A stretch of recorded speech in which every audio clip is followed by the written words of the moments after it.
Good evening दोस्तों, मैं ललनकांत आप सभी को अपने यूट्यूब चैनल आस्था जीएस रिसर्च सेंटर में स्वागत करता हूं। दोस्तों, आप सभी को बहुत बहुत बधाई कि अब हम लोग इतिहास में प्राचीन भारत का इतिहास समाप्त करने जा रहे हैं। 4 या 5 लेक्चर में प्राचीन भारत का इतिहास पूरी तरह समाप्त हो जाएगा। दोस्तों, पहले ही लेक्चर में हम बताए थे कि हमारे चैनल पर आप लोगों को जीएस के सभी विषयों का क्लास मिल जाएगा।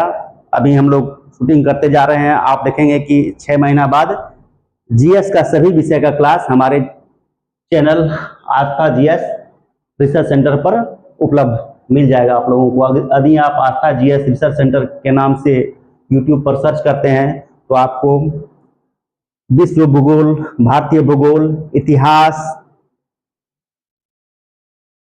पॉलिटिकल साइंस, इकोनॉमिक्स और मैथ एवं रीजनिंग के भी क्लास आपको हमारे चैनल आस्था जीएस रिसर्च सेंटर पर देखने को मिलेगा तथा ये सभी विषयों का क्लास दोस्तों मैं खुद लूंगा।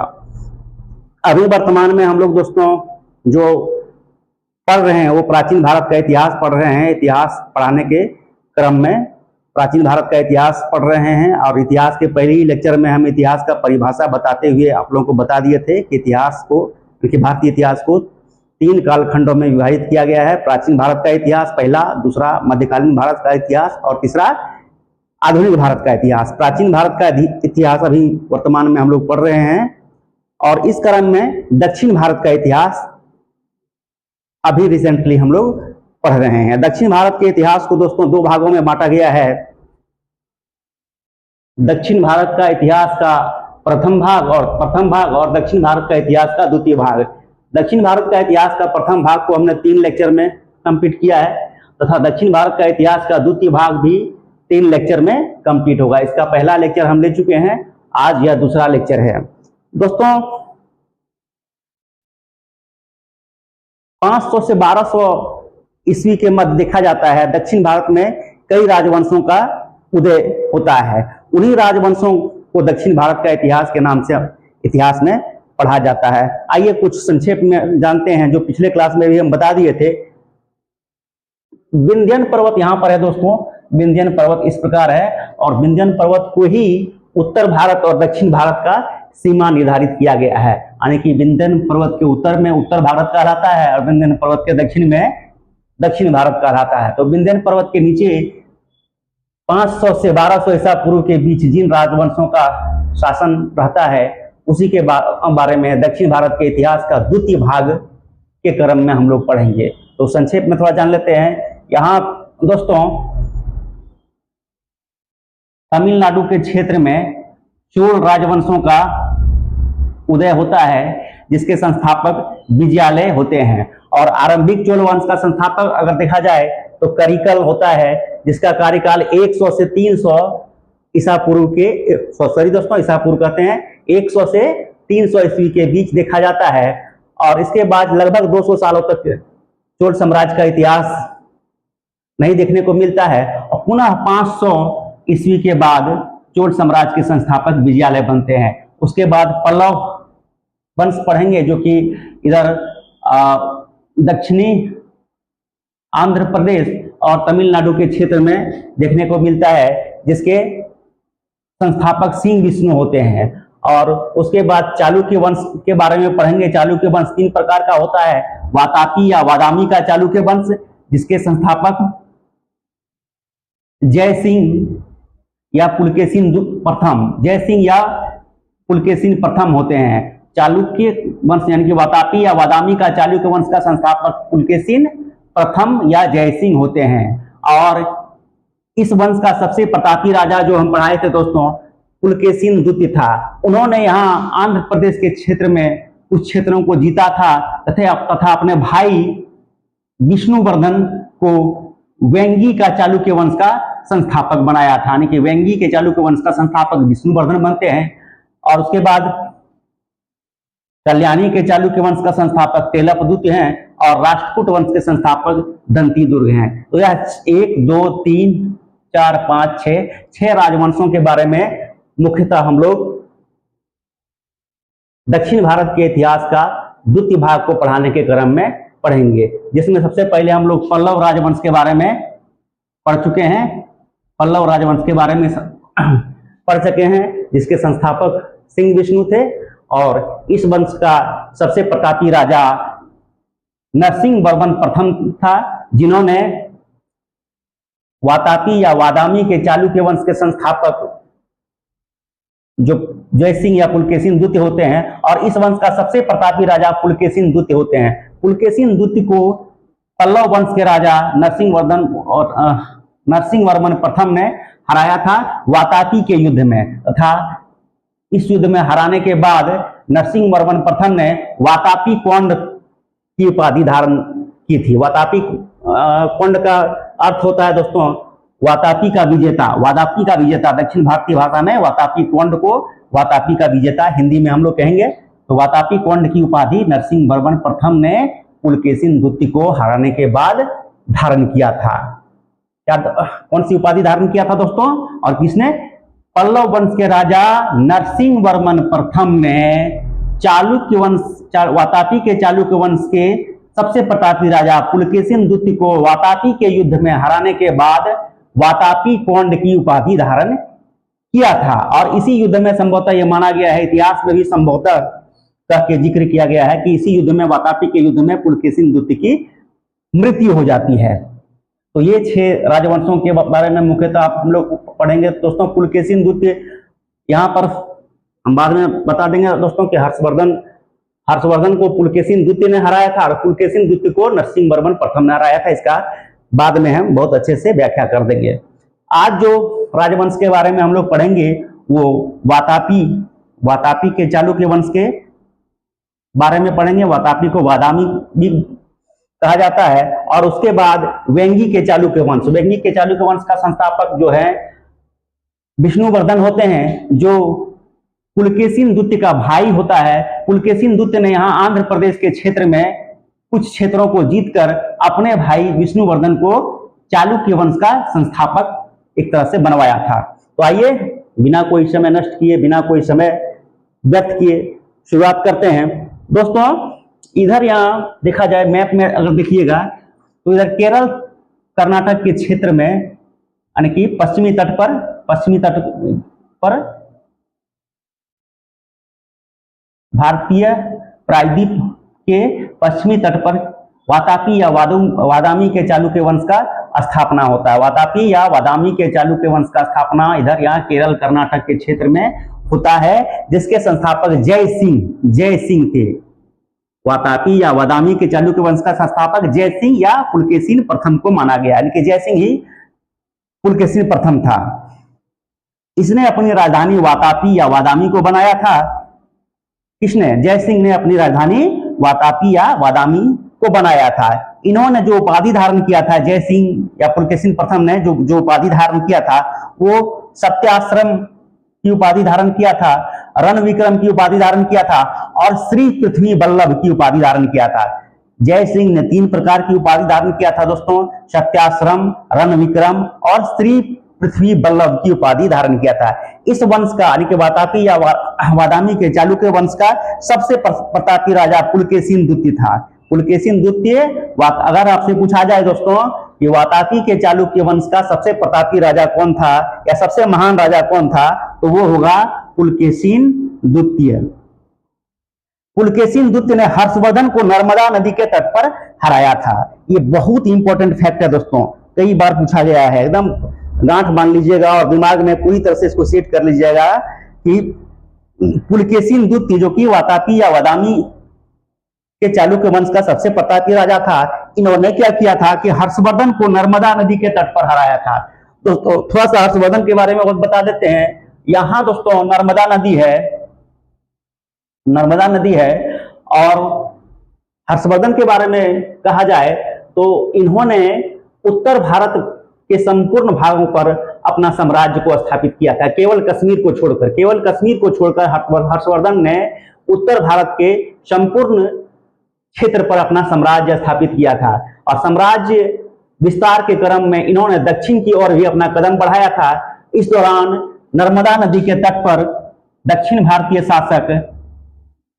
भारत के चालुक्य वंशी शासक वातापी या वादामी के चालुक्य वंश के शासक सबसे उस समय जो थे वो पुलकेशिन द्वितीय थे। तो नर्मदा नदी के तट पर हर्षवर्धन और पुलकेशिन द्वितीय के बीच युद्ध होता है, जिसमें हर्षवर्धन को पुलकेशिन द्वितीय ने हराया था, जिसकी उल्लेख जो है एहोल अभिलेख, पुलकेशिन द्वितीय का एक एहोल अभिलेख है जिसमें इस युद्ध का वर्णन है। तो हर्षवर्धन के साम्राज्य की भी इतिहास की जानकारी एहोल अभिलेख देता है, और वातापी या वादामी के चालुक्य वंश का जो इतिहास है उसकी भी जानकारी एहोल अभिलेख देता है। तो आपको क्लियर ये हो गया होगा कि नर्मदा नदी के तट पर जब हर्षवर्धन ने अपने साम्राज्य का विस्तार दक्षिण की ओर करना चाहा, तो नर्मदा नदी के तट पर हर्षवर्धन और वादामी के चालुक्य वंश के सबसे प्रतापी राजा पुलकेशिन द्वितीय के बीच युद्ध होता है, और इस युद्ध में पुलकेशिन द्वितीय ने हर्षवर्धन को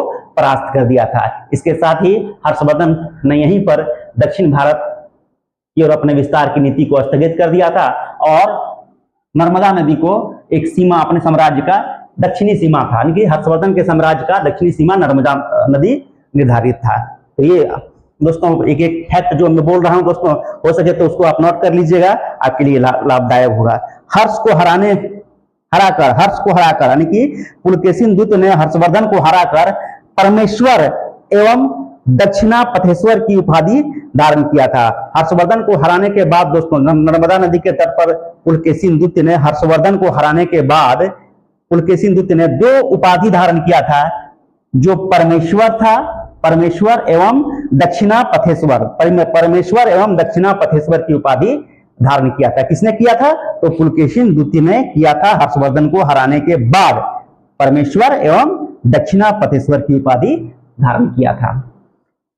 पल्लव वंश के शासक नरसिंहवर्मन प्रथम ने पुलकेशिन द्वितीय को हराया था 642 ईस्वी में।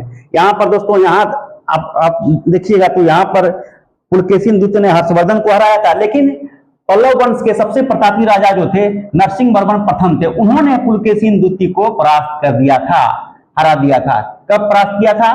तो 642 ईस्वी में। तथा राजधानी वातापी या वादामी के चालुक्य वंश का राजधानी जो थी वातापी या वादामी था, तो वादामी पर अधिकार कर लिया था।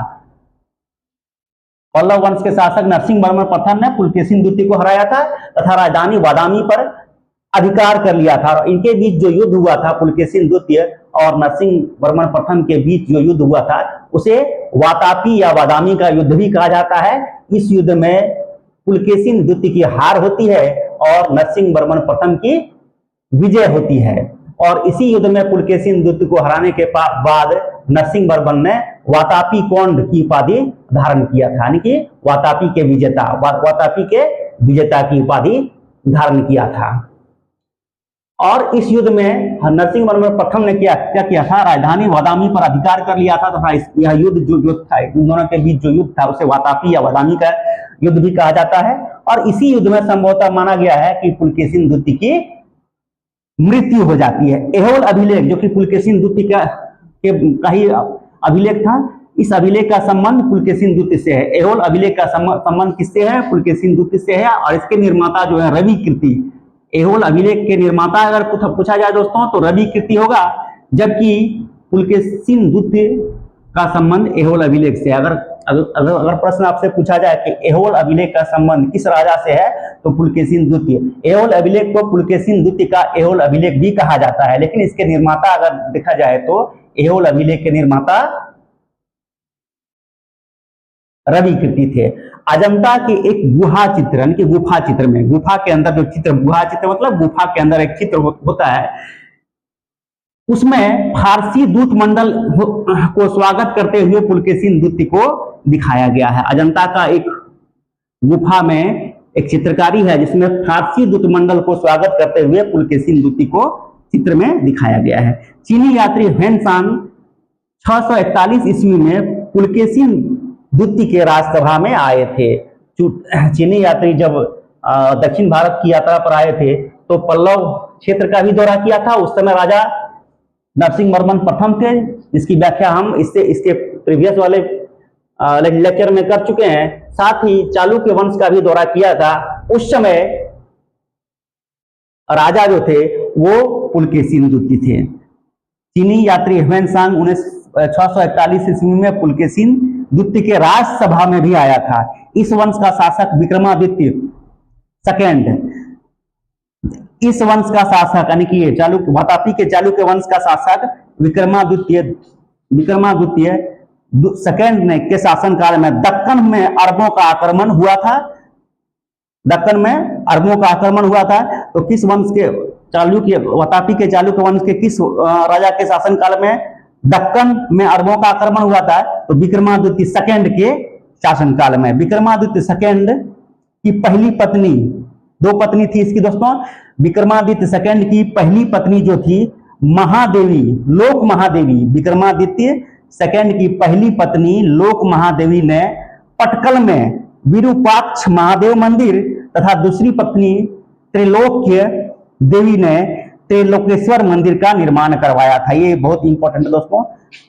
वातापी या वादामी के चालुक्य वंश के राजा विक्रमादित्य सेकेंड की दो पत्नियां होती है।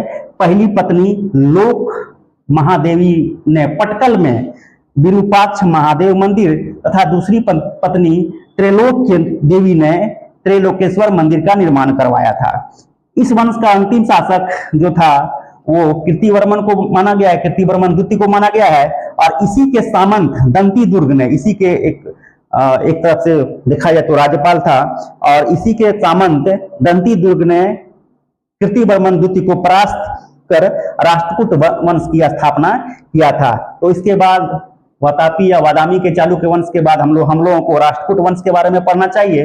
लेकिन दोस्तों अभी हम लोग वेंगी के चालुक्य वंश के बारे में पढ़ेंगे। इसका मुख्य कारण यह है कि इसी वंश के शासक जो थे पुलकेशिन द्वितीय, इन्होंने यहाँ आंध्र प्रदेश के क्षेत्र को जीता था और अपने भाई विष्णुवर्धन को वेंगी के चालुक्य वंश का संस्थापक बनाया था। यानी कि वेंगी के चालुक्य वंश के संस्थापक कौन थे?